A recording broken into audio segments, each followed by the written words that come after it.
Então, espetáculo pomar da família Banzeiro, né? Francisco Santos, região sudeste do Piauí.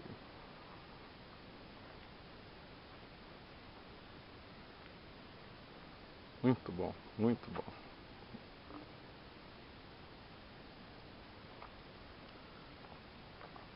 Solo arenoso.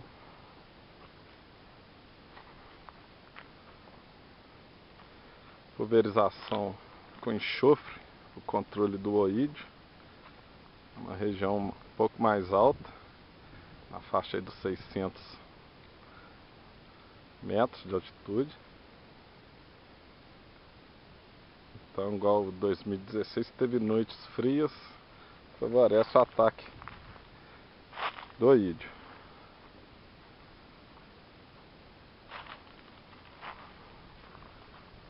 Este é o sintoma do oídio, ó, já no pedúnculo. Mas com as pulverizações preventivas, né, com enxofre, o produtor conseguiu prevenção da doença.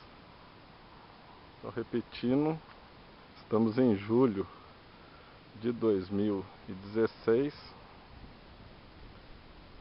e os produtores aqui já com 2 meses de